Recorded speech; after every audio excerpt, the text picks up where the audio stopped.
저는 공산주의에 반대하지만 거기에는 이상한 이유가 있습니다. 그 이유는 공산주의가 전혀 공산주의가 아니기 때문입니다. 공산주의라는 단어는 카뮌에서 유래했지만 공산주의는 공동체주의가 아닙니다. 공산주의는 공동체라는 개념에 근거가 없으며 반대로 반자본주의에 불과합니다. 그리고 기본적으로 부정적인 것은 어떤 식으로든 인간의 진화를 도울 수 없다는 것이 제 이해입니다. 무신론이 인간의 진화, 의식, 성장에 아무런 도움이 되지 못한 것은 바로 이러한 사실 때문입니다.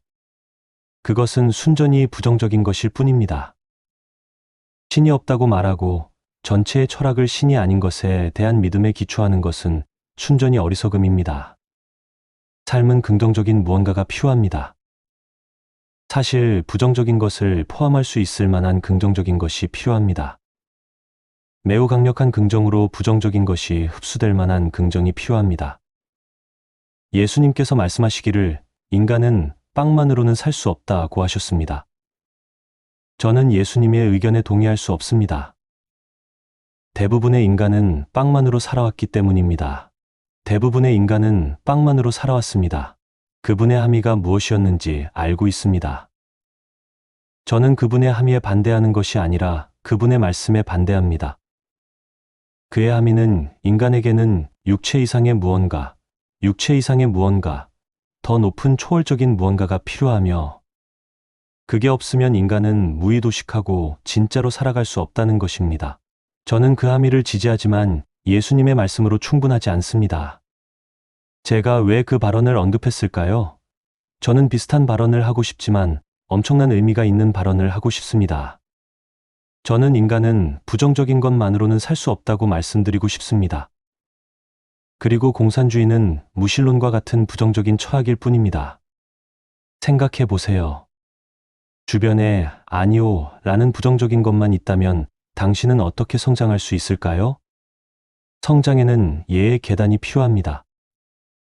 아니오는 죽은 것이며 죽음과 같습니다. 죽음은 궁극적인 아니오입니다. 삶은 궁극적인 예스입니다. 삶은 예스 철학의 기초가 필요합니다. 공산주의는 아무것도 제공할 수 없습니다. 칼 마르크스가 자본주의에 반대하는 이유는 무엇인가요? 그가 자본주의에 반대했다기보다는 그 자신이 가난한 사람이며 부유한 사람들에 대한 질투로 가득 차 있기 때문입니다. 마르크스의 가족은 3대에 걸쳐 가난했습니다. 그 자신도 평생 동안 실직하고 가난했습니다. 매우 이상한 점은 그는 부유한 친구에게 의존했지만 자본주의에 반대하는 글을 썼다는 것입니다. 그의 부유한 친구 프리드리히 엥겔스는 공장을 소유한 자본가였습니다. 그는 평생 칼 마르크스와 그의 가족을 먹여 살렸고 마르크스는 단 하루도 일하지 않았고 단 한 푼도 벌지 못했습니다. 엥겔스는 자비심이 강한 사람이었을 것입니다. 그는 마르크스가 천재적이고 후원이 필요하다는 것을 알았습니다. 마르크스는 자본주의에 반대하는 글을 썼지만 위대한 논리학자였습니다. 그는 또한 엥겔스에게 자본주의가 세상 모든 문제의 원인이라고 설득했습니다. 자본주의를 파괴하고 부를 사람들에게 균등하게 분배할 수 있다면 모든 문제는 사라질 것입니다. 칼 마르크스는 기본적으로 질투심이 많은 사람으로 자신의 질투를 아름다운 전문 용어로 합리화합니다. 그가 제안하는 문제의 해결책은 잘못된 것입니다. 첫째, 부유한 사람들의 부를 가난한 사람들에게 분배하면 어떤 결과가 나올까요? 가난한 사람들은 부자가 되지 않고 부자들은 가난해질 뿐입니다. 당신은 가난함을 분배하게 될 것입니다. 네, 사람들은 모두 똑같이 가난할 것이기 때문에 더 이상 질투를 느끼지 않을 것입니다. 저는 가난에 반대하기 때문에 공산주의에 반대합니다. 저는 사람들이 똑같이 가난한 사람이 아니라 똑같이 부유했으면 좋겠어요. 하지만 그러기 위해서는 완전히 다른 접근 방식이 필요합니다. 분배할 재산의 양이 많지 않으므로 재산의 분배 문제가 아닙니다. 부자가 되는 사람은 몇 명이나 될까요? 아마도 2% 정도입니다.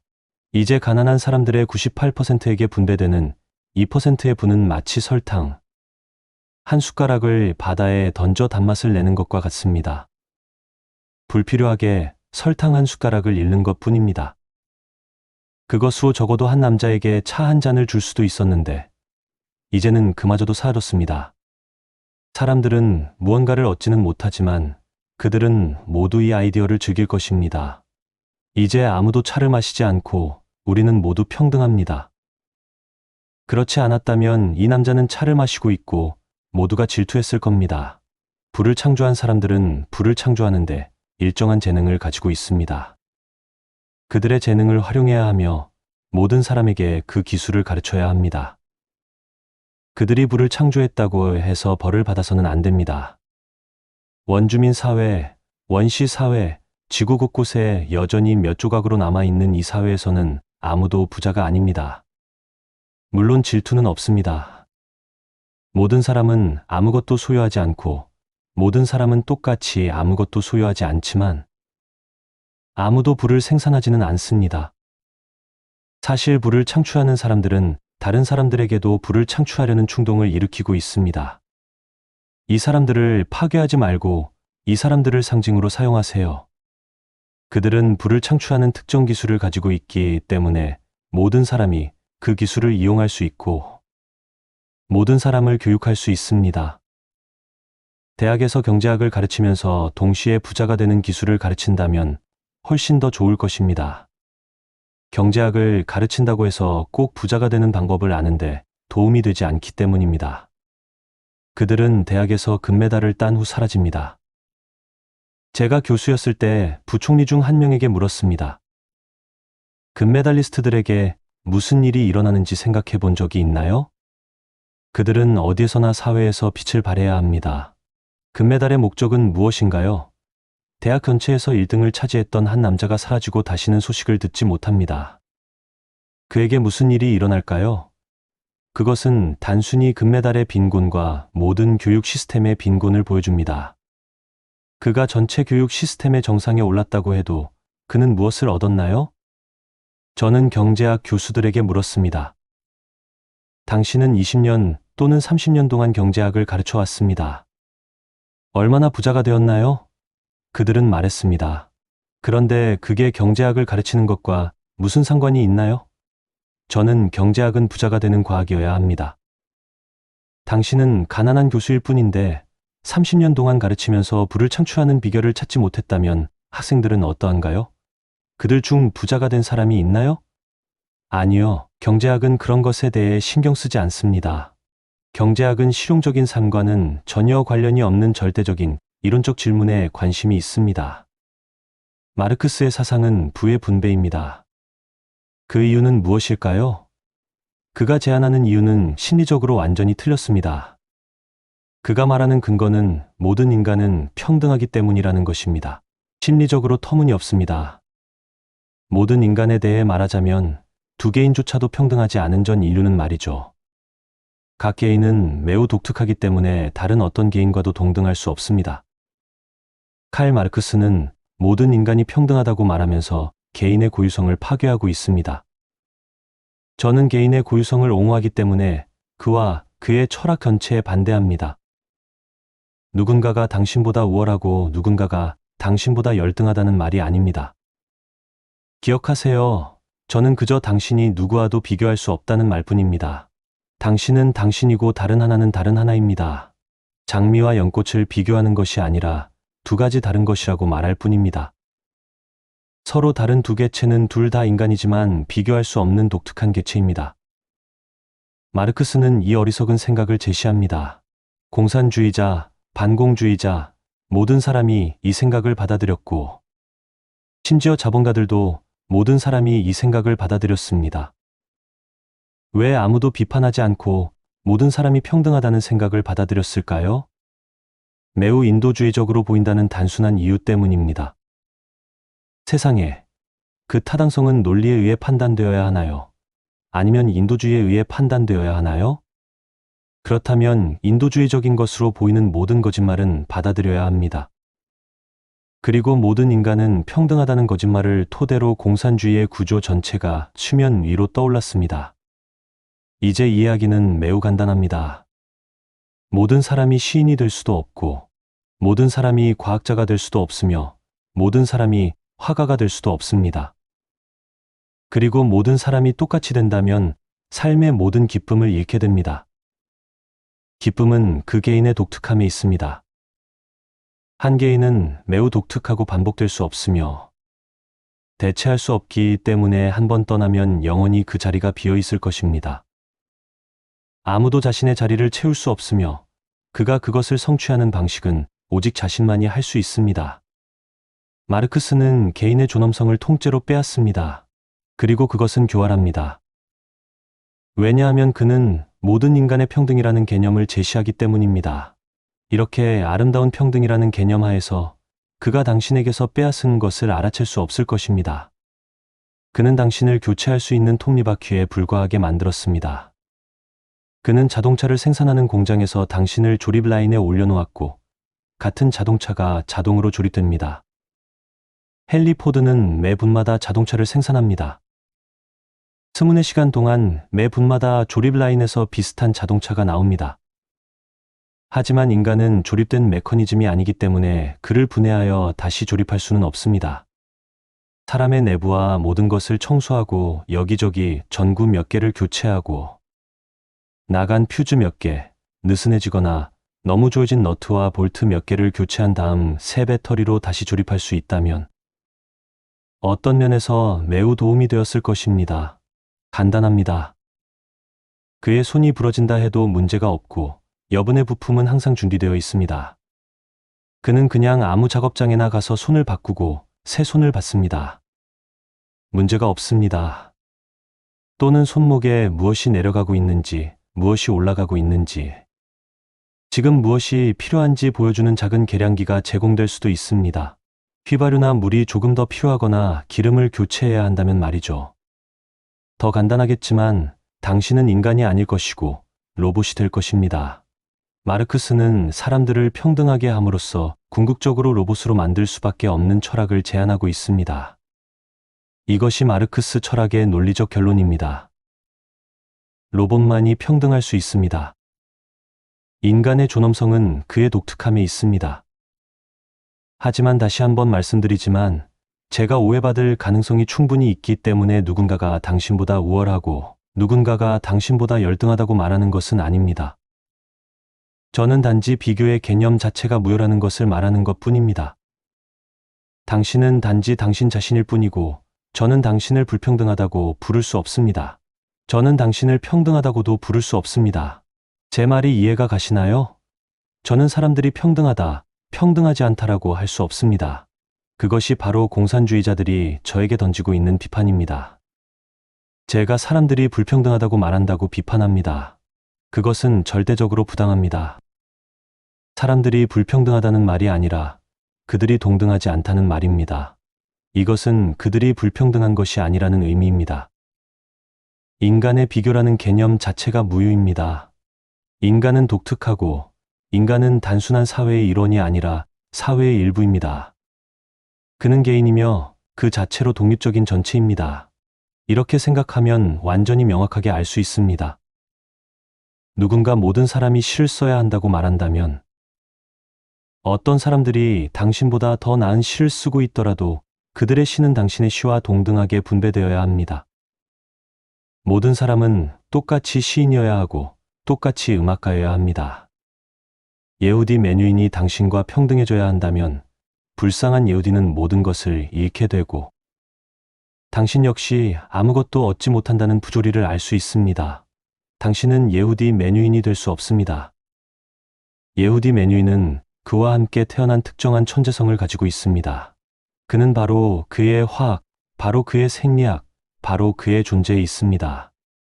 그의 부모는 당신의 부모와 다른 사람이며 그의 조부모님도 다른 사람이었습니다. 그것은 불가능합니다. 그리고 그것이 인간 삶의 모든 아름다운 꽃을 파괴할 것입니다.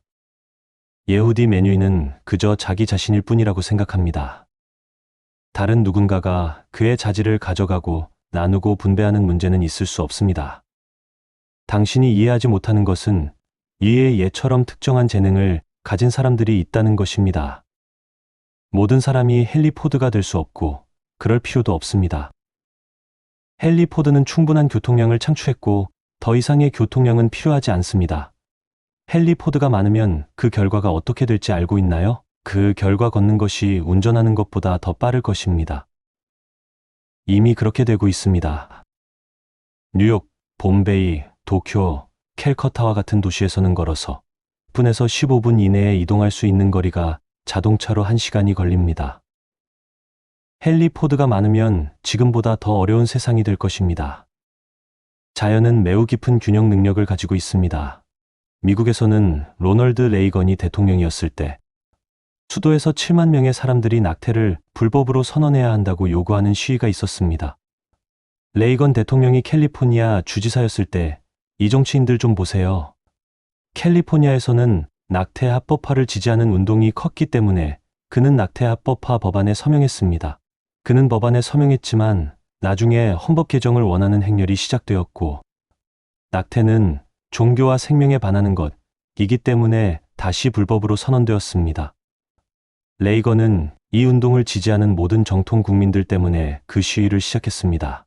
레이건은 그 행렬에 연설하면서 내 평생 동안 단 한 번의 실수만 저질렀고, 그때 캘리포니아 주지사로서 그 법안에 서명했습니다. 그것이 유일한 실수였습니다. 라고 말했습니다. 정치인들은 군중이 가는 곳마다 얼굴을 매우 쉽게 바꿀 수 있습니다. 그들은 패배를 원하지 않으므로 매우 기민해야 합니다. 저는 정치 지도자들이 추종자들의 추종자라고 여러 번 말씀드렸습니다. 위대한 정치인은 추종자들이 어디로 가는지 알고 그들보다 앞서 나가는 사람입니다. 그들이 어디로 가는지는 중요하지 않으며 그들이 항상 자신이 지도자라는 것을 알 수 있도록 그들보다 앞서 있어야 합니다. 그렇지 않으면 언젠가는 뒤를 돌아보게 될 것이고 모든 추종자들은 다른 곳으로 이동했을 것입니다. 이제 그는 달려가 추종자들을 찾고 즉시 다시 앞서 나가려고 할 것입니다. 그는 무엇을 할 수 있을까요? 그는 모든 경우에 리더가 되어야 합니다. 그의 사업은 리더가 되는 것이며 원인이 무엇이든 상관없습니다. 무엇을 원하시나요? 중요한 것은 그가 당신보다 앞서 있다는 것입니다.